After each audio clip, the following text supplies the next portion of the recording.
आज हम लोग क्लास 11th का पॉलिटिकल साइंस में चैप्टर 2 देख रहे हैं। आज हम लोग एमसीक्यू लेकर आ रहे हैं क्लास 11th के बच्चों के लिए। तो जो क्लास 11th में स्टूडेंट हैं और एग्ज़ाम देना चाह रहे हैं 2025 में क्लास 11th का जो एग्ज़ाम देना चाह रहे हैं, तो 11th के लिए हम लोग एमसीक्यू का सीरीज चला रहे हैं। हर सब्जेक्ट का एमसीक्यू आएगा, जिसमें हम लोग चैप्टर 1 का 2 एमसीक्यू कंप्लीट कर चुके हैं 2 लेक्चर में। चैप्टर 2 को हम लोग कोशिश करेंगे कि एक ही लेक्चर में ये पूरा कंप्लीट कर लें, और इसमें हम लोगों को लगभग 50 क्वेश्चन हम लोगों को करना है। 50 क्वेश्चन के आसपास में हम लोगों को करना है, ठीक है। जो हम लोगों का चैप्टर 2 है, जिसके अंदर हमको पढ़ना है राइट्स इन द कॉन्स्टिट्यूशन। संविधान में हमारे क्या अधिकार है। तो आपको मालूम है कि हमारे 6 मौलिक अधिकार है, और 6 मौलिक अधिकार से संबंधित बहुत सारे क्वेश्चन हैं। जैसे, और सब क्वेश्चन देखिए जैक बोर्ड में पूछा हुआ है। जैक बोर्ड 2024 में क्वेश्चन पूछा है कि किस संविधान संशोधन के द्वारा संविधान में मौलिक कर्तव्यों को शामिल किया गया। कौन सा संविधान संशोधन था जिसके अंदर फंडामेंटल ड्यूटी को जोड़ा गया। तो यह 42वां संशोधन था। कौन सा संशोधन था? 42वां संशोधन के अंदर संविधान में जाके फंडामेंटल ड्यूटीज को, जो हमारा मौलिक दायित्व है, कर्तव्य है, उसको जोड़ा गया था। क्वेश्चन नंबर 2 की बात करते हैं। तो न्यायालय के किस महत्वपूर्ण निर्णय में कहा गया है कि हमारे मौलिक अधिकारों में कोई कटौती नहीं की जा सकती। कौन सा ऐसा, मतलब किस केस में सुप्रीम कोर्ट ये कहा है कि कोई भी हमारे अधिकार को ख़त्म नहीं कर सकता। इस दुनिया का कोई आदमी हमारे अधिकार को, मौलिक अधिकार, फंडामेंटल राइट को ख़त्म नहीं कर सकता। ये किस केस में सुप्रीम कोर्ट कहा था, ये भी देखिए 2023 2024 2 साल पूछा हुआ है। और आप बताइए, इसमें आप बता दीजिएगा कौन सा है। गोलकनाथ केस में। वैसे केशवानंद भारती केस में भी ऐसा हुआ था, गोलकनाथ केस में भी और केशवानंद भारती केस में भी ऐसा हुआ था कि कोर्ट साफ साफ बोल रहा है कि इस दुनिया का कोई ताकत आपका फंडामेंटल राइट को हटा नहीं सकता। किसने कहा था कि संवैधानिक उपचारों को मौलिक अधिकार भारतीय संविधान की अंतरात्मा है। जो संविधान बोलता है कि who said that fundamental right to constitutional remedies is the soul of the Indian constitution. यानी इंडियन कॉन्स्टिट्यूशन का सोल वही है कि आप संवैधानिक उपचारों का अधिकार, मौलिक अधिकार है। हर व्यक्ति के पास संवैधानिक उपचारों का मौलिक अधिकार है। ये सोल है, आत्मा है संविधान का। इसका मतलब समझते हैं? संवैधानिक उपचारों का मौलिक अधिकार का मतलब कि हर व्यक्ति का ये अधिकार है कि उसका जो, मान लीजिए हमारे साथ कोई गलत कर रहा है, हम हो सकता है कि हमारे साथ सरकारें गलत कर रहा है, ये एसपी हमारे ऊपर गलत काम कर रहा है, हम सही है, लेकिन बार बार एसपी हमको अपना, क्या बोलते हैं, पावर दिखा के हमको दबा रहा है। तो हमको कौन हमारा इलाज करेगा? कहाँ से हमको न्याय मिलेगा, बताइए।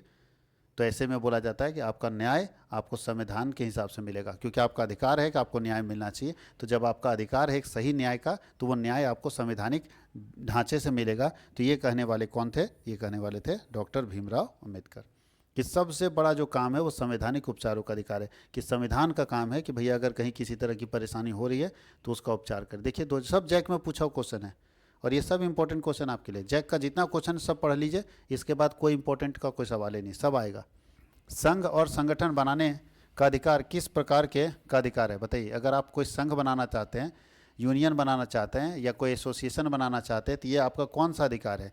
ये सामाजिक अधिकार है, राजनीतिक अधिकार है, नागरिक अधिकार है और कानूनी अधिकार है। तो कौन सा अधिकार है बताइए? संघ और ये बनाने का कौन सा अधिकार है? तो नागरिक अधिकार। भारत का नागरिक होने के नाते भारत में आप संघ बना सकते हैं ना, तो ये नागरिक अधिकार है। बड़े लोगों का सम्मान करना कौन सा अधिकार है? बड़े लोगों का सम्मान करना, जैक 2024 में पूछा है। राजनीतिक अधिकार है, सामाजिक अधिकार है, कानूनी अधिकार है, नैतिक अधिकार है। बड़े लोगों का सम्मान करना चाहिए, कौन सा अधिकार के अंदर आएगा बताइए। तो बड़े लोगों का सम्मान करना कौन से अधिकार के अंतर्गत आएगा? बड़े लोगों का अधिकार करना किस अधिकार के अंदर आएगा? सामाजिक अधिकार, कानूनी अधिकार, कौन से अधिकार के अंतर्गत आता है बड़े लोगों का सम्मान करना?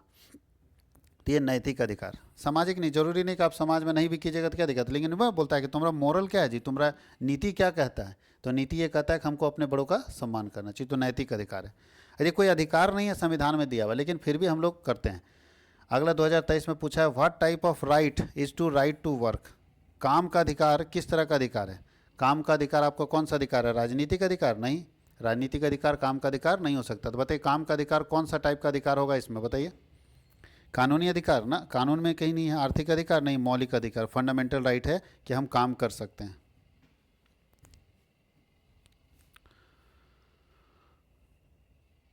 भारत में सूचना प्राप्त करने का अधिकार किस तरह का अधिकार 2005 में बना था? आरटीआई इसको बोलते हैं। कौन सा कानून बना था? आरटीआई, फुल फॉर्म उसका है राइट टू इन्फॉर्मेशन एक्ट 2005। वो किस तरह का अधिकार है? तो वो हमारा फंडामेंटल अधिकार बोल सकते हैं। कौन सा अधिकार है? फंडामेंटल अधिकार है कि हम राइट टू इन्फॉर्मेशन ला सकते हैं। भारतीय संविधान में काम करने के अधिकार को कहाँ शामिल किया गया? तो भारतीय संविधान में काम करने के अधिकार को नीति निर्देशक तत्व के अंदर शामिल किया गया, directive principle of state policy के अंदर शामिल किया गया। ये भी 2023 में पूछा हुआ क्वेश्चन है। निम्न में से कौन मूल अधिकारों के अंतर्गत नहीं आता है? इसमें से कौन है जो फंडामेंटल राइट नहीं है? तो आप खुद बता दीजिएगा। आपको 6 फंडामेंटल राइट पढ़ाया गया, ये 2019-2022 में पूछा हुआ था। क्या? स्वतंत्रता का अधिकार, राइट टू फ्रीडम है ना जी, आज़ादी का अधिकार, बोलने का अधिकार तो है। उसके बाद दूसरा क्या है? राइट टू इक्वालिटी, ये भी है। समानता का अधिकार, शोषण के विरुद्ध अधिकार। लेकिन संपत्ति का अधिकार आपका पहले था, पहले ये फंड राइट था लेकिन हटा दिया गया बाद में। तो संपत्ति का अधिकार हमारा कोई फंडामेंटल राइट नहीं है, इसको हटा दिया गया। पहले शुरुआत में संपत्ति का अधिकार था। मौलिक अधिकारों के संशोधन में कौन सक्षम है? कौन है जो मौलिक अधिकार को चेंज कर सकता है? उसके अलावा कोई नहीं। तो बताइए कौन है जो इसमें से चेंज कर सकता है? किसके पास पावर है कि मौलिक अधिकार बदल सकता है? कोई फंडामेंटल राइट 2019-2024 में पूछा हुआ क्वेश्चन है। बताइए कौन है जो मौलिक अधिकार को बदल सकता है? मौलिक अधिकार को बदलने का पावर किसके पास है?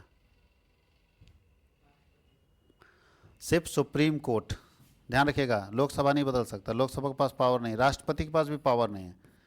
ठीक है, संसद बोल सकते हैं, लोकसभा तो संसद में ही आ जाएगा, लेकिन सर्वोच्च न्यायालय सुप्रीम कोर्ट बदल सकता है। हालांकि संरक्षक इसी को माना जाता है, तो आप सुप्रीम कोर्ट बोल सकते हैं। वो ये अकेले नहीं बदलेगा, ये संसद के सपोर्ट से बदलेगा, संसद के सपोर्ट से। लेकिन सुप्रीम कोर्ट हमारा गार्जियन है, हमारे मौलिक अधिकारों का रक्षक है, हमारे मौलिक अधिकारों की रक्षा करता है। संविधान के किन प्रावधानों को न्याय योग्य नहीं माना गया है? संविधान का कौन सा ऐसा प्रावधान है जिसको माना गया है कि ये न्याय सही से नहीं करता है? कौन सा प्रावधान है? तो directive principle of the state. राज्य के नीति निर्देशक सिद्धांत जो हैं उनको न्याय योग्य नहीं माना गया। राज्य के नीति निर्देशक सिद्धांतों को न्याय योग्य नहीं माना गया। संविधान के किस अनुच्छेद के द्वारा छुआछूत उन्मूलन किया गया था? कौन सा अनुच्छेद से छुआछूत जो है खत्म कर दिया गया था? बताइए अनुच्छेद कौन सा था जिसमें छुआछूत को समाप्त कर दिया गया? तो छुआछूत को समाप्त करने के लिए कौन सा अनुच्छेद था? तो 17 अनुच्छेद कौन सा था? आर्टिकल 17 में छुआछूत के बारे में लिखा है, अनटचेबिलिटी बोलते हैं छुआछूत। ये भी 2020-2022 में पूछा हुआ, सब जगह का क्वेश्चन है। अब बताइए इससे इंपॉर्टेंट क्या मिलेगा? इतना कर लेंगे तो इस चैप्टर से सारा क्वेश्चन कंप्लीट हो जाएगा। 13 कल्याणकारी राज्य की संकल्पना का समावेश भारत के संविधान में कहाँ लिखा हुआ है कि कल्याणकारी राज्य होना चाहिए? ये मौलिक अधिकारों में तो नहीं मिलेगा। तो कल्याणकारी राज्य के बारे में कहाँ पे लिखा हुआ है? तो मौलिक अधिकार में तो नहीं मिलेगा, कर्तव्य में नहीं मिलेगा, प्रस्तावना में नहीं मिलेगा। तो directive principle of the state, राज्य के नीति निर्देशक तत्वों में ऐसा मिलता है। राज्य के नीति निर्देशक तत्व में लिखा है कि हर देश में कल्याणकारी राज्य, मतलब समझ रहे हो, ऐसी राज्य हमारे यहाँ होना चाहिए, ऐसी व्यवस्थाएं होनी चाहिए जो हमारे कल्याण के लिए काम करे। और आज झारखंड सरकार को देखो या किसी भी राज्य को देखो तो कल्याणकारी कार्य ही कर रहा है सब। कल्याणकारी कार्य क्या? अभी देखो मैया समान योजना में 2500 रुपये मिल रहा है, घर मिल रहा है, घर मिलता है कि नहीं? घर बनाने के लिए। उसके बाद वृद्धा पेंशन मिल रहा है, विधवा पेंशन मिल रहा है, सब कल्याणकारी कार्य है ना। तो ये सब कहाँ लिखा हुआ है? ये सब क्या मौलिक अधिकार है मेरा? अगर मौलिक अधिकार होता तो हमको भी तो मिलता, लेकिन नहीं। मौलिक अधिकार रहता तो जनरल कैटेगरी ST SC कुछ नहीं देखा जाता, सब नागरिक को मिलता। लेकिन मौलिक अधिकार नहीं है इसलिए नहीं मिलता है। बात समझ गए? जहाँ जो मौलिक अधिकार, जैसे स्वतंत्रता का अधिकार है, तो भाई क्या लगता है वहाँ कास्ट देखा जाता है कि तू ST SC तू स्वतंत्र है, तू नहीं है? सब स्वतंत्र है। तो जो मौलिक अधिकार है वो सबके लिए बराबर है, लेकिन जो directive principle of the state है वो अलग अलग है। प्राचीन युग में राज्य का क्या रूप होता था? किसको स्टेट बोलते थे? What was the form of state in incident times? पुराने समय में स्टेट किसको बोलते थे? 2020 में पूछा हुआ क्वेश्चन है। बताइए एक नगर को, एक शहर को, या राज्य को, या किसको? तो आप खुद बता दीजिएगा। पुराने समय में स्टेट हम लोग बोलते थे एक नगर को, जो नगर होता था ना राजा का, उसको स्टेट बोलते थे। राज्य साम्राज्य को हम लोग क्या बोलते थे? स्टेट बोलते थे। मौलिक अधिकारों को लागू करने के लिए किसके द्वारा रिट जारी किया जाता है? मौलिक अधिकार को लागू करने के लिए रिट जारी किया जाता है, तो कौन रिट जारी करता है? Who issue writ to enforce fundamental right? ये 2019 में पूछा है कि फंडामेंटल राइट अगर हम लाना चाहते हैं तो उसके लिए रिट कौन जारी कर सकता है? कौन है जो इसमें से रिट जारी कर सकता है फंडामेंटल राइट के लिए? तो कौन जारी कर सकता है? तो सुप्रीम कोर्ट जारी कर सकता है। कौन जारी कर सकता है? सुप्रीम कोर्ट जारी कर सकता है। किस मौलिक अधिकारों को भारतीय संविधान का हृदय और आत्मा कहा गया? अभी तो पढ़े। कौन सा है? समानता का अधिकार नहीं, संवैधानिक उपचारों का अधिकार। ये है जो मौलिक, इसको बोला गया हृदय है और आत्मा है हमारे देश का। कौन बोला था इसको? बताओ तो, अभी बताए, अभी आपको बताएं कौन बोला था हृदय आत्मा है? राइट टू कॉन्स्टिट्यूशनल रेमेडीज को किसी ने अभी कहा था कि ये हर्ट है, ये सोल है इंडियन कॉन्स्टिट्यूशन का, उसका नाम है डॉक्टर भीमराव अंबेडकर। उसने कहा था, उन्होंने कहा था कि भैया ये सबसे बड़ा चीज़ है। हमारे देश में दास्ता की मनाही किस मौलिक अधिकार में समाहित है? दास्ता समझते हो? दास प्रथा समझते हो? दास प्रथा नहीं होना चाहिए। तो कौन सा मौलिक अधिकार में शामिल है कि दास नहीं बनाया जा सकता? जब दास समझते हो, पहले दास सिस्टम चलता था। दास सिस्टम का मतलब किसी को बंधुआ मजदूर बना लेते, जीवन भर मेरा दास बन के रहता था, मेरा नौकर बन के रहता था, बिना सैलरी का बिना सैलरी जीवन भर खटेगा तो दास बन के रहता था। तो उसके बारे में जो दिया गया वह शोषण के विरुद्ध अधिकार में जोड़ा गया। कहाँ पे जोड़ा गया? शोषण के विरुद्ध। वो शोषण के विरुद्ध है ना, हुए जी, शोषण है ना कर रहे हैं आप। मतलब कर्जा ले लिया कोई आदमी और इतना ब्याज हो गया, इतना पैसा हो गया कि उसको जीवन भर गुलाम बना लिया, बिना पैसे खटा रहे हैं पेट भात पर। तो ये शोषण है ना ये, ठीक है। तो शोषण के विरुद्ध अधिकार के अंदर वो शामिल होता है। कौन सा अधिकार अल्पसंख्यक के हितों की रक्षा करता है? Which rights protect the interest of minorities? Minority के इंटरेस्ट को कौन प्रोटेक्ट करता है बताइए? संस्कृति और शिक्षा का अधिकार, धर्म का अधिकार, स्वतंत्रता का अधिकार और समानता का अधिकार। कौन है जो माइनॉरिटी को प्रोटेक्ट करता है बताइए? संस्कृति और शिक्षा का अधिकार। जो माइनॉरिटी यानी जिसकी संख्या कम है हमारे देश में, उन लोगों को भी अपने संस्कृति और अपना शिक्षा का अधिकार है। वो भी अपने संस्कृति के बारे में बात करेगा और अपने शिक्षा के बारे में बात करेगा।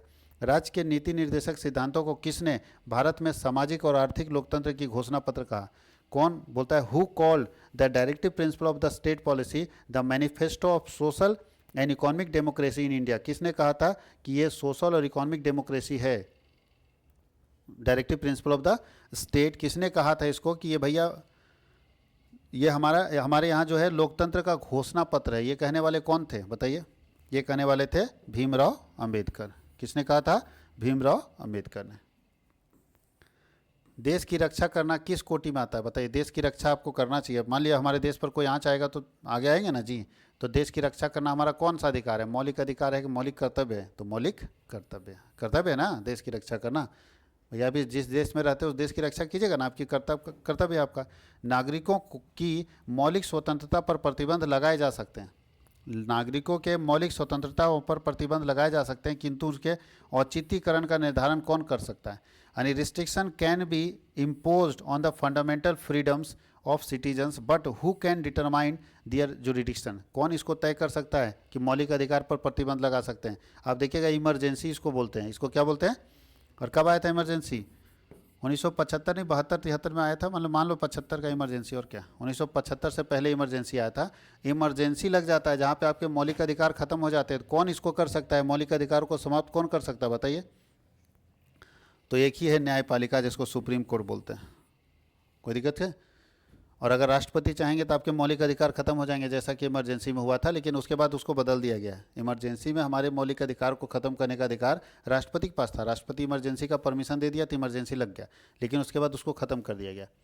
2002 में 86वें संविधान संशोधन के तहत राज्य किनके लिए अपने कानून द्वारा निःशुल्क और अनिवार्य शिक्षा की व्यवस्था कर सकता है? Under the 86th constitutional amendment of 2002 for whom can the state makes provision for free and compulsory education by it's law? बताइए किसके लिए फ्री एजुकेशन के बारे में बात किया गया था 2002 में? सर्व शिक्षा अभियान आया था ना। तो कितना साल से? 6 साल से 14 साल तक के बच्चों के लिए, ठीक है। 6 से 14 साल तक के बच्चों के लिए फ्री एजुकेशन दे सकता है हर स्टेट, और हर राज्य देता है। झारखंड में क्या लगता है, सरकारी स्कूल में फ्री है कि नहीं? अब तो प्राइवेट स्कूल में अपना बेटा को पढ़ाएगा अलग बात है, लेकिन सरकार क्या बोलती है कि भैया अगर आप शिक्षा नहीं दे पा रहे हैं अपने बच्चे को तो हम फ्री दे रहे हैं। तो 6 से लेकर 14 साल, मतलब 6 से 14 साल मतलब 1 से लेकर 8वां तक देख लो, 1 से 8 तक सबको फ्री एजुकेशन है। उसके बाद चार्ज लगेगा अलग बात है, लेकिन झारखंड सरकार 8 नहीं 12 तक कर दिया। 1 से लेकर 12 तक फ्री एजुकेशन है, समझ गए? लेकिन 1 से लेकर 8 तक बिल्कुल फ्री है, उसके बाद पैसा लगता है। 1 से 8 तक बिल्कुल फ्री है, उसके बाद क्या है? पैसा लगता है। संविधान के किन प्रावधानों को न्याय मान्य ठहराया गया है? Which provision of the constitution have been made jurisdiction? कौन सा ऐसा संविधान का प्रावधान है, प्रोविजन है, जिसको ठहराया गया कि ये न्याय है, न्याय वाला है, सही है? तो कौन सा ऐसा है बताइए? मौलिक कर्तव्य, राज्य के नीति निर्देशक सिद्धांत, मौलिक अधिकार है ऊपर ना, और मौलिक अधिकार और मौलिक कर्तव्य किसको सही माना गया कि न्याय योग्य है? ये कहाँ पे लिखा हुआ बताइए? कहाँ पे? तो ये मौलिक अधिकारों में। मौलिक अधिकार हमारे लिए न्यायपूर्ण है। अगर मौलिक अधिकारों की बात करें तो ये हमारे लिए न्यायपूर्ण है। क्वेश्चन में लिखा है कि स्वतंत्रता पूर्व काल में आज़ादी से पहले किस दस्तावेज में नागरिकों के मौलिक अधिकारों का स्पष्ट वर्णन मिलता था? आज़ादी से पहले कौन सा ऐसा दस्तावेज था जहां पे नागरिकों के मौलिक अधिकारों के बारे में स्पष्ट जानकारी मिलती थी? तो वो थी नेहरू रिपोर्ट। नेहरू मतलब जवाहरलाल नेहरू नहीं, मोतीलाल नेहरू, उनके पिताजी का रिपोर्ट था। ठीक है, 1928 में जो मोतीलाल नेहरू ने रिपोर्ट दिया था, तो ये उनके पिताजी ने रिपोर्ट बनाया था। उसमें मौलिक अधिकारों के बारे में चर्चा की गई थी कि लोगों को ये अधिकार मिलने चाहिए था। संविधान के तीसरे भाग में दिए गए मौलिक अधिकारों में सबसे पहले कौन सा अधिकार आता है? तीसरे भाग 3 में जो मौलिक अधिकार दिए गए हैं, पार्ट 3 में, उसमें सबसे पहला अधिकार कौन आता है? Which is the first right among the fundamental rights given in part 3 of the Indian constitution? भारतीय संविधान में पार्ट 3 में जो अधिकार दिए गए उसमें सबसे पहले मौलिक अधिकारों में बोलता है कि सबसे पहला कौन सा आता है? द राइट टू इक्वालिटी आता है, समानता का अधिकार। राइट टू इक्वालिटी आता है, समानता का अधिकार। 26, किसी कार्य को अविलंब कराने के लिए न्यायालय में कौन सी विशेष लेख जारी करने की याचना की जा सकती है? कोई काम अगर बहुत जल्दी कराना है तो कोर्ट में जाके कौन सा आप लेख जल्दी जारी करवा सकते हैं कि सर आप अगर कर दीजिएगा, जैसे सुप्रीम कोर्ट को बोले सर आप कर दीजिएगा तो ये काम जल्दी हो जाएगा। तो कौन सा ऐसा काम कराया जा सकता है? अगर कोई काम जल्दी में कराना है तो कौन सा लेख जारी किया जा सकता है? तो उसको हम लोग बोलते हैं मैंडोम्स। क्या बोलते हैं? मैंडोम्स, परमादेश लेख। परमादेश लेख हम लोग सुप्रीम कोर्ट से जारी करा सकते हैं ताकि वो काम जल्दी हो जाए। वर्तमान में हमारे संविधान में कुल कितने मौलिक कर्तव्य हैं? बताइए। कर्तव्य पूछ रहा है, मौलिक अधिकार 6 हैं, तो मौलिक कर्तव्य कितने हैं बताइए? मौलिक कर्तव्यों की संख्या कितनी है? 11। और मौलिक अधिकार कितने हैं? 6। स्वतंत्र और लोकतांत्रिक देश में नागरिकों को मौलिक अधिकार प्राप्त होने चाहिए ताकि वे, बोलता है कि एक स्वतंत्र देश में लोगों को मौलिक अधिकार प्राप्त करना चाहिए ताकि वे क्या कर सके? वे अपने व्यक्तित्व का सर्वांगीण विकास कर सके, शासन को प्रतिक्रियावादी होने से रोक सके, ये भी ठीक था, लेकिन नागरिक समाज की सुरक्षा कर सके और अपने मनचाहे साधनों से अपनी मांगों को पूरा कर सके। स्वतंत्र और लोकतांत्रिक देश में नागरिकों को मौलिक अधिकार प्राप्त होने चाहिए ताकि वे, पहला ही ऑप्शन सही है, ताकि वो अपना व्यक्तित्व और सर्वांगीण विकास कर सके। यदि किसी मौलिक अधिकार और नीति निर्देशक सिद्धांतों के बीच टकराव हो जाता है तो कोर्ट क्या करेगा? एक मौलिक अधिकार एक तरफ है और एक तरफ नीति निर्देशक सिद्धांत है, दोनों आपस में टकरा जाते हैं तो कोर्ट क्या करेगा यहाँ पे? तो कोर्ट दोनों के बीच में एक अच्छा रिलेशन स्थापित करने का प्रयास करेगा, दोनों के बीच में आपस में समन्वय करने का प्रयास करेगा, दोनों के बीच में मेल मिलाप करने का प्रयास करेगा कि भैया दोनों कानून है, दोनों आपस में काहे टकरा रहे तुम लोग। नागरिकों का कौन सा मौलिक कर्तव्य नहीं है बताइए? इसमें भारत के नागरिकों का कौन सा कर्तव्य नहीं है?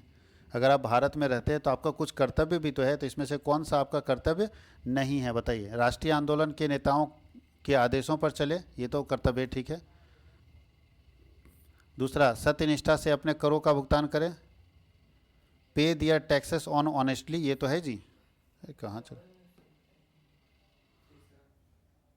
ये तो है, ये सार्वजनिक संपत्ति को हानि ना पहुंचाए, ये भी कर्तव्य है। जीवन के सभी क्षेत्रों में उत्तमता प्राप्त करिए, तो ये वाला फर्स्ट वाला यहाँ पे है, ठीक है। राष्ट्रीय आंदोलन के नेताओं के आदेशों पर चले, follow of the orders of the leaders of the national movements,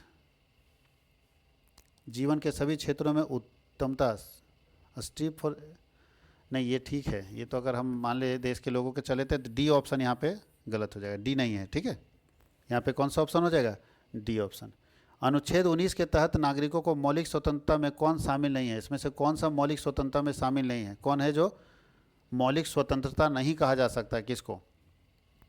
तो विचार की अभिव्यक्ति तुम्हारा मौलिक स्वतंत्रता है, हम कभी भी दे सकते हैं। सारे देश में विचरण और आवास, कहीं भी हम रह सकते हैं किसी भी जगह पे अपने देश में।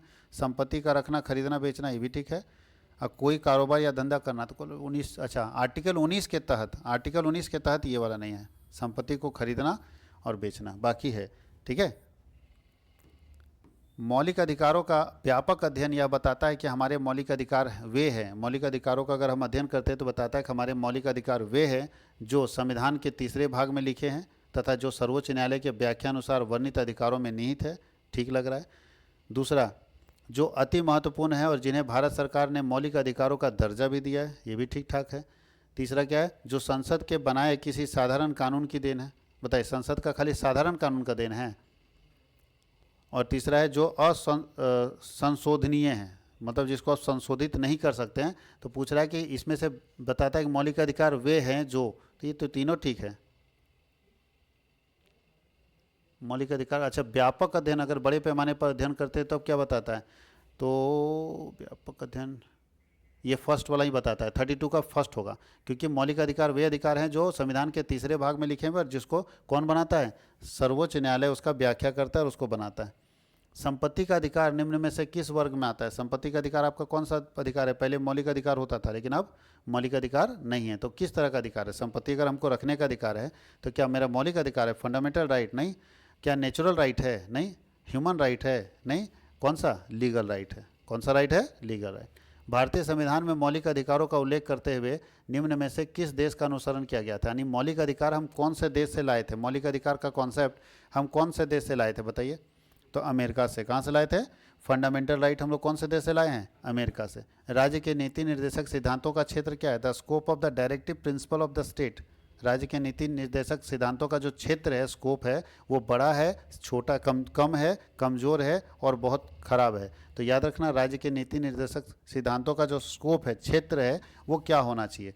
तो इसका क्षेत्र क्या होगा? इसका क्षेत्र वाइडर है, बड़ा व्यापक है। सरकारों के लिए निर्देश परंतु न्यायालय का संरक्षण किसे प्राप्त नहीं है? Which of the following are directive for the governments but do not have the protection of the court? इसमें कौन है जिनको कोर्ट का संरक्षण नहीं पता प्राप्त है? तो बताइए, जिसमें कोर्ट उतना ज़्यादा इंटरफेयर नहीं करता, इसमें कौन सा चीज़ है? तो ये है डायरेक्टिव प्रिंसिपल। इसमें कोर्ट ज़्यादा छेड़छाड़ नहीं करता। डायरेक्टिव प्रिंसिपल में कोर्ट ज़्यादा छेड़छाड़ नहीं करता है। निम्न में से किसे भारतीय जनता की अनिवार्य स्वतंत्रता का अधिकार पत्र माना जाता है? Which of the following is considered the Magna carta of the mandatory freedom of the Indian people? बताइए, इसमें से कौन है जिसको सबसे ज़्यादा अनिवार्य स्वतंत्रता का डॉक्यूमेंट्स माना जाता है कोर्ट की तरफ से? तो ये है फंडामेंटल राइट्स। अधिकारों के बिना कोई स्वतंत्रता नहीं होती। यह किस कथन किसका है? बोलता है there is no freedom without rights. There is no freedom without rights, ये कथन किसका है? तो ये लास्की का कथन है। किसका है? Laski.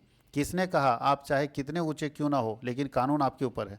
Who said no matter how high you may be the law is above you? तुम भैया कितना ऊंचा हो, तुमसे भी ऊंचा कानून है। किसने कहा था? तो ये कहने वाले कौन थे? ये थे sir Edward Coke. Sir Edward Coke. Australia का संविधान कब अस्तित्व में आया? ऑस्ट्रेलिया का संविधान कब लागू हुआ? हालांकि ये सब क्वेश्चन नहीं पूछेगा, लेकिन 1900 ईस्वी में आया है। सर्वप्रथम किस देश के संविधान में मौलिक अधिकारों का समावेश किया गया था? पहला कौन सा देश था जिसमें मौलिक अधिकार जोड़े गए थे? तो मौलिक अधिकार जोड़ने वाला देश कौन है? अमेरिका। तब ना हम लोग इसे कॉपी किए।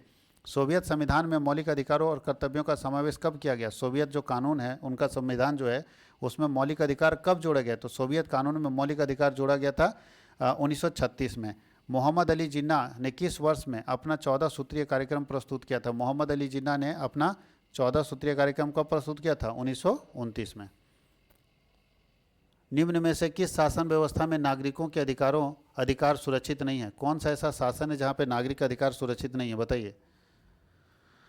सर्वसत्तावादी शासन, दूसरा साम्यवादी शासन, कम्युनिस्ट, कुलीन तंत्रीय शासन शामिल। देखो, यहाँ सबसे ज़्यादा सुरक्षित रहता है लोकतंत्र में। हम लोगों का अधिकार सबसे ज़्यादा सुरक्षित रहता है। कहाँ पे सुरक्षित बिल्कुल नहीं रहता है? तो कुलीनवादी व्यवस्था में हो सकता है। कुलीनवादी व्यवस्था मतलब समझ, तो कुलीन तंत्रीय मतलब कुल, राजा साम्राज्य वाला जो होता था, एक कुल का आदमी, दूसरा कुल, तीसरा कुल, तो सबसे ज़्यादा, हालांकि इसमें डेंजरस है। यहाँ पे किसी का कोई पावर सेफ नहीं रहता है। ठीक है। सर्वसत्तावादी, जहाँ सबका सत्ता है, सब मालिक है उसमें, यहाँ पे नागरिकों का अधिकार बिल्कुल असुरक्षित हो जाता है। ठीक है। समानता से का अर्थ से अभिप्राय, समानता का मतलब कानून के समझ सब समान, ये ठीक है। किसी भी आधार पर भेदभाव ना करना, ये भी ठीक है। सभी को रोजगार का समान अवसर देना, ये भी ठीक है। तो ऑल ऑफ दीज। किस वर्ष संवैधानिक संशोधन के द्वारा स्वतंत्रता के अधिकार में सहकारी संस्थाओं के गठन, संचालन और प्रबंधन से संबंधित प्रावधान जोड़ा गया था? In which year through a constitutional amendment was a provision related to the formation, operation and management of cooperative societies added to the right to freedom? किस साल में ये जोड़ा गया था राइट टू फ्रीडम के अंदर? तो ये जोड़ा गया था 2011 में। किस मौलिक अधिकार के तहत बेगार का निषेध किया गया है? Under which fundamental right has the प्रोहिबिटेशन of forced labour be included? बताइए। जबरदस्ती किसी से काम आप नहीं करा सकते हैं, बेगारी किसी से काम नहीं करा सकते, उसको मना किया गया। तो कौन सा मौलिक अधिकार है जिसमें बोला गया कि आप किसी से जबरदस्ती काम नहीं करा सकते हैं? तो शोषण के विरुद्ध अधिकार। 19वें अनुच्छेद में नागरिकों की कुल कितनी स्वतंत्रताएं वर्णित है? How many freedoms of citizens are described in article 19? Article 19 में कितने फ्रीडम डाले गए हैं? आर्टिकल 19 में कितने फ्रीडम डाले गए हैं? 6 फ्रीडम है लोगों का। राष्ट्रपति द्वारा संकट काल की घोषणा के समय कौन सा मौलिक अधिकार स्थगित नहीं किया जा सकता? अगर राष्ट्रपति भी घोषणा कर देता है कि बहुत खराब समय है देश में, मान लो युद्ध हो जाए देश में, तब तो युद्ध हो जाएगा तो क्या लगता है आपका मौलिक अधिकार काम करेगा?